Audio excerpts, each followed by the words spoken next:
यदि भगवान है तो कोई गरीब क्यों है, कोई भूखा क्यों है, कोई परेशान क्यों है, कोई रोता क्यों है? यदि भगवान है तो कोई भूखा क्यों है? अच्छा ये बताओ,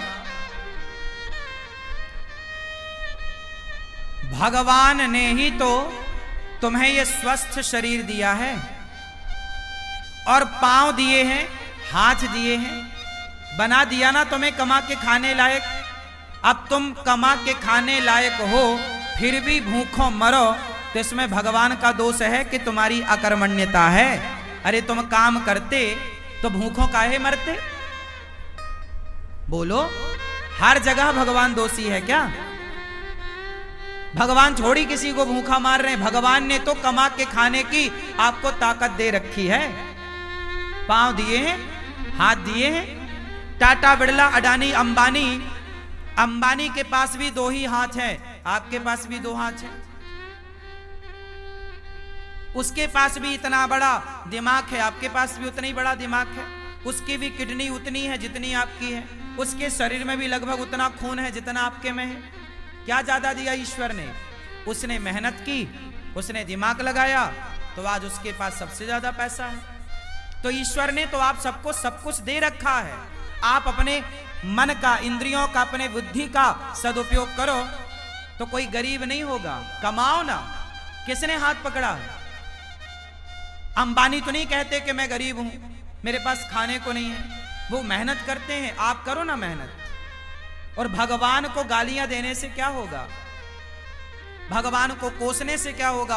अरे भगवान होते तो कोई गरीब क्यों होता? अरे भगवान है, सब तो दिया तुम्हें। देखने को आंख दी, सुनने को कान दिया, चलने को पांव दिया। ये कोई तुम्हारे बाप ने थोड़ी दिया है। क्यों? तुम्हारे पांव तुम्हारे बाप ने दिए हैं क्या? तुम्हारी आंख तुम्हारे बाप ने दी है क्या? सब कुछ भगवान ने तो दे रखा है। अब फिर भी तुम भूखों मरो तो इसमें भगवान का क्या दोष है? तुम करते क्यों नहीं हो काम? इसलिए हर चीज के दोषी भगवान नहीं होते। आज का इंसान अपना दोष नहीं मानता कुछ। वो अपने ऊपर नहीं लेता कि जी मैं भी तो निकम्मा हूं। आजकल के लोग करते धरते कुछ नहीं है और चाहते इतना सारा है। हमारे पास हम धन्ना सेठ हो जाएं, पैसा हो जाए। अरे पैसा हो जाएगा, मेहनत करते हो क्या? मेहनत करने की क्षमता है? पसीना बहा सकते हो? तप सकते हो क्या? जो तप रहे हैं, जो मेहनत कर रहे हैं, वो आज सुखी हैं। वो नहीं रो रहे हैं कि हम गरीब हैं। जो मेहनत करेगा वो गरीबी की छाती चीरता हुआ आगे बढ़े। और जो मेहनत नहीं करेगा, अब तुम दिन भर तो क्रिकेट देखते हो 5 घंटा, दिन भर तो तुम मूवियां देखते हो, खटिया तोड़ते हो, कमाते धमाते बाप के टुकड़ों पे पलते हो। पापा जरा मोबाइल दिला दो, पापा जरा गाड़ी दिला दो, पापा जरा ये। अरे जिस उम्र में बच्चे अपने बाप के टुकड़ों पर पल रहे हैं, उस उम्र में ये अनिरुद्धाचार्य वृद्ध माओ की सेवा कर रहा है। तुम्हारी तरह हम भी आराम करते, तुम्हारी तरह हम भी आराम फरमाते रहते, तो हम भी तुम्हारी तरह बाप के टुकड़ों पे पलते होते। क्यों? मेहनत करोगे तो सब कुछ आएगा। मेहनत नहीं करोगे तो केवल रोना हाथ लगेगा तुम्हारे। भाग्य, कुछ लोग रोते हमारे तो भाग्य में ही नहीं है, हमारे तो भाग्य। अरे भैया, भाग्य में सब कुछ होता है। भाग्य तक पहुंचने के लिए क्या तुमने मेहनत करी? की ही नहीं। मेहनत करो, पसीना बहाओ। तुम्हें तो बस आराम चाहिए। हमारी 33 साल की आयु है। हमारी उम्र के लड़के देख लो, बाजार में शराब पी रहे हैं, बाप से कह रहे हैं पापा जरा मोबाइल दिला दो, पापा जरा गाड़ी दिला दो। बाप के टुकड़ों पे पल रहे हैं। हम भी तुम्हारी तरह बाप के टुकड़ों पे पलते तो हम भी तुम्हारी तरह होते। बाप के टुकड़ों पर ना पलो। युवा हो, पढ़े लिखे हो, सेल्फ डिपेंड बनो, मेहनत करो और गरीबी का रोना मत रो, भूखमरी का रोना मत रो। मेहनत करने वाला कभी कहीं दुखी नहीं रह सकता। पसीना बहाने वाला, क्या आप पसीना बहाने को तैयार हैं? परंतु पसीना बहाने का भी एक फंडा है। सही दिशा में बहाया गया पसीना सार्थक होगा। आप गलत दिशा में पसीना बहाओ तो बहाते रहो, कोई अर्थ ना निकलेगा। पसीना भी कहां बहना चाहिए? सही दिशा में। आप पानी में लाठियां पीटो तो पसीना तो बहेगा, मेहनत तो होगी, एनर्जी तो वेस्ट होगी, पर उसका परिणाम कुछ ना आएगा। सही दिशा की ओर बढ़ो, सही लक्ष्य की ओर बढ़ो, सही प्लानिंग के साथ चलो, तब जाके परिणाम मिलेगा, गंतव्य तक पहुंचोगे, आपको मंजिल मिलेगी, मुकाम मिलेगा, सफलता मिलेगी, कामयाबी आपके कदम चूमेगी। वरना रोते रहो फिर गरीबी के नाम पे, भगवान के नाम पे और भाग्य के नाम पे। ना तो मैं भगवान के नाम पे रोता, ना तो मैं गरीबी के नाम पे रोता, ना तो मैं भाग्य के नाम पे रोता। मैं रोता नहीं हूं भाग्य और गरीबी और भगवान के नाम पर, मन लगा के मेहनत करता हूं सवेरे से लेके शाम तक। मैं यदि अब आप सुनना, मैं कई बार 3 बजे रात को सोता हूं, काम करने जाता हूं, कई बार मुझे बाहर जाना पड़ता है किसी कार्यक्रम के लिए, कार्य के लिए, मैं रात के 3 बजे आता हूं। कई बार मैं सवेरे 4 बजे आया, 4 बजे जब मैं आया तो मैं रात भर का थका हूं ना, मैं चाहता तो सो जाता, पर मैं सोया नहीं। मैं 4 बजे आया, आते ही मैं सबसे पहले नहाया और नित्य कर्म की तरह अपना काम किया और सवेरे के कामों में लग गया नित्य की तरह। मैं अपना सवेरे के काम जस की तस काम शुरू कर दिया। मैंने उस दिन का सोना टाल दिया, अगले दिन सोऊंगा। क्या आप तैयार हैं इतनी मेहनत करने को, नींद को कुर्बान करने को तैयार हैं? आजकल के लोग जरा काम करते हैं थक जाते हैं। आजकल के लड़के बिस्तर पे 10 बजे सो के उठते हैं, माँ मम्मी ओ बिस्किट दे दो, जरा कहाँ रखी है, जरा चाय दे दो। ये नालायक, तुम्हें बिस्तर में बिस्किट चाय चाहिए, 10 बजे सो के उठते हो। लक्ष्मी तुम्हारे पास क्या करेंगी? लक्ष्मी माता वहां नहीं होती जहां आलस्य होता है। याद रखिएगा, लक्ष्मी हमेशा उनके साथ होती है जो मेहनत करना जानते हैं। मेहनत करने वाले के साथ लक्ष्मी होती है, आलसी के पास कभी लक्ष्मी नहीं होती। आलसी के पास कभी भी लक्ष्मी नहीं होती। मेहनत करो, पसीना बहाओ, कामयाबी के पीछे मत भागो, कामयाबी तुम्हारे पीछे भागेगी। तुम्हारी मेहनत तुम्हारी तस्वीर तकदीर दोनों बदलेगी। मेहनत कौन है? लता जी इतना बढ़िया गाती थी, बताओ लता जी जैसा कौन दूसरा आया? क्योंकि लता जी जैसी मेहनत किसने की, उनके जैसा रियाज किसने किया? हर चीज को मेहनत चाहिए, हर काम को मेहनत चाहिए। बिजनेस करना है तो व्यापार किससे चलेगा? व्यवहार से चलेगा, प्लान से चलेगा, दिमाग से चलेगा। है नहीं दिमाग, प्लानिंग है नहीं, तो कैसे चलेगा? मेहनत करना नहीं है। आज के लड़के 9 बजे सो के उठते हैं, जबकि तुम्हारा बाप जाके 8 बजे दुकान में बैठ जाता है।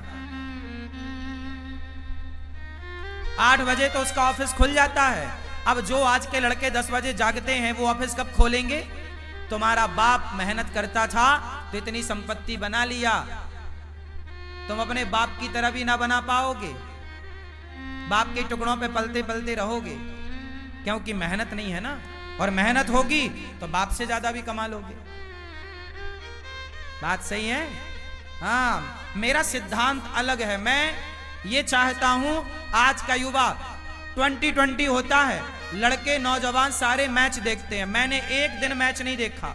मैं क्यों देखूं? पागल हूं क्या अपना टाइम वेस्ट करूं? पागल तुम हो जो अपना समय बर्बाद कर रहे हो। जो अपना समय बर्बाद करे उससे बड़ा मूर्ख कोई नहीं।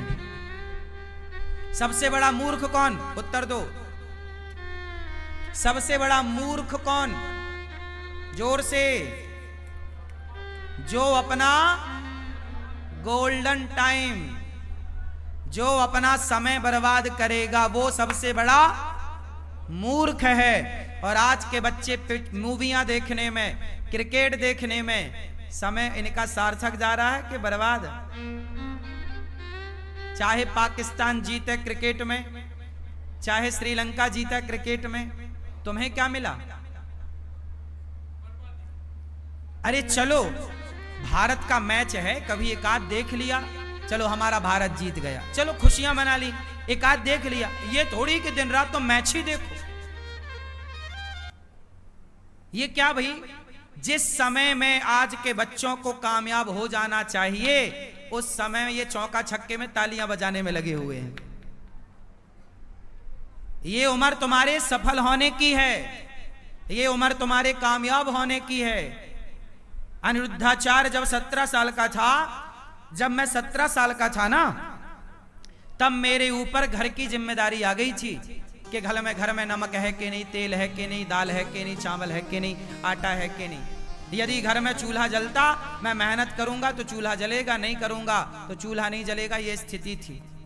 17 साल की उम्र से मैं कमाने लग गया, काम करने लग गया, परिवार की जिम्मेदारी कंधे पे आ गई और तब से काम करता रहा हूं। और आप अपनी एक माँ की सेवा कर लो तो बड़ी कृपा है। आज आपका ये बेटा, आपका ये भाई 280 वृद्ध माओं की सेवा कर रहा है, बेसहारा माओं की सेवा कर रहा है। और ये बच्चे अभी क्रिकेट देखने में लगे, समय बर्बाद करने में लगे हैं। सार्थक समय वापस ना आएगा। समय के पास इतना समय नहीं है कि वो आपको फिर से समय दे सके। समय समय पर होता है, समय समय की बात। राम जन्म का दिन बड़ा, कृष्ण जन्म की रात। सबसे समझदार कौन? जो अपने प्रत्येक क्षण का सदुपयोग कर ले, वो समय का सदुपयोग करने वाला समझदार है। समय का दुरुपयोग करने वाला मूर्ख है। और सबसे बड़ा धन है संतोष। जितना विधाता दे दे उतना बहुत है, लेकिन मेहनत जारी। मेहनत तो बहुत आगे करो, खूब मेहनत करो, लेकिन जितना मिल रहा है कंपटीशन मत रखो कि उसके पास ज्यादा उसके भाग्य का है, हम उससे कंपटीशन क्यों करें। मेरा कंपटीशन किसी से नहीं है। तेरे भाग्य का तू खा रहा है, मेरे भाग्य का मैं खा रहा हूं। तेरे हिस्से की मेहनत तू कर रहा, मेरे हिस्से की मेहनत सारे करो। मेहनत का फल ईश्वर देंगे। बस मैं मेहनत करूं, मैं आपसे ईर्ष्या क्यों करूं कि तुम ज्यादा कमाओ। भैया तुम भी कमाओ, ये संसार है, सब कमाओ। कोई हाथ थोड़ी पकड़ता किसी का। तुम अपने भाग्य का खाओगे, मैं अपने भाग्य का खाऊंगा। रावण अपने भाग्य का खाता, विभीषण अपने भाग्य का खाता। रावण के भाग्य में सर्वनाश था, विभीषण के भाग्य में लंका थी। तो भाग्य का कहीं ना जाएगा, लेकिन मेहनत करो। भाग्य भी तब आपके साथ देगा, भाग्य भी जब आप मेहनत करोगे। यदि विभीषण ने राम का साथ ना दिया होता तो क्या विभीषण का भाग्य विभीषण का साथ देता? इसलिए बिल्कुल पक्की बात है कि आपको सफल होना है, भाग्य के भरोसे रोना नहीं है, पर काम करना, मेहनत करना। खूब डट के मेहनत करो, तपाओ अपने आप को, काम की भट्टी में डाल दो अपने आप को, तपते रहो, सीखते रहो। हर दिन कुछ नया सीखो, हर दिन कुछ नया एक्सपेरिमेंट करो, हर दिन कुछ नया सोचो, हर दिन एक नए विचार के साथ जागो, हर दिन एक नई एनर्जी के साथ खड़े हो, हर दिन एक नया इतिहास लिखने के लिए तैयार रहो। क्यों मेरी मां? आराम नहीं। आज के नौजवान बच्चों की तरह मैं सोता नहीं, आजकल के नौजवान बच्चों की तरह मैं फूहड़बाजी नहीं करता, आजकल के नौजवान बच्चों की तरह मैं पिज्जा बर्गर खाता नहीं, आजकल के बच्चों की तरह मैं विचारधारा नहीं रखता, आजकल के बच्चों की तरह मैं सोचता भी नहीं। तुम जो सोचते हो ना, ऐसी सोच को तो मैं लात मारता हूं। तुम्हारी सोच घटिया है, बढ़िया सोचो, बढ़िया लोगों की संगत। कैकई माता ने, भरत जैसी माँ है, भरत की माँ है कैकई, राम ने दूध पिया है माता कैकई का, लेकिन कैकई की बुद्धि भ्रष्ट हो गई मंथरा की संगति से। जितनी बढ़िया संगति होगी आपकी, उतनी ज्यादा कीमत होगी आपकी। दुर्योधन ने शकुनी संगत करी, शकुनी की, और अर्जुन ने कृष्ण की संगति करी। मायने रखती है संगति कि आपके जीवन में आपका सलाहकार कौन है, आप संगति किसकी करते हैं। जितनी बढ़िया संगति होगी, आप उतना बढ़िया इतिहास लिखेंगे। गलत लोगों की संगति मिल गई। आजकल के नौजवान बच्चों की संगति ही तो गलत है। इनको सलाह देने वाले ही दो कौड़ी के हैं, इनको सलाह ही गलत मिल रही है, संगति गलत है। तो इनकी सोच कितनी बढ़िया होगी। आजकल का नौजवान क्या सोचता है? आजकल के नौजवान को 99 नहीं, 99 पॉइंट, फिर 99.99% लोग क्या सोचते हैं? आज के नौजवान बच्चों की सोच बोल रहा हूं। आजकल के बच्चों को क्या चाहिए? केवल मोबाइल बड़ा मिल जाए, बड़ी गाड़ी मिल जाए, ऐशो आराम मिल जाए, और क्लबों में घूमने का मौका बाप पैसा दे दे तो वो क्लबों में जाके रहे, पराई लड़की के संग नाचे। उसे आज ये चाहिए। आजकल के लड़कों को क्या चाहिए? फ्रीडम चाहिए। फ्रीडम में क्या?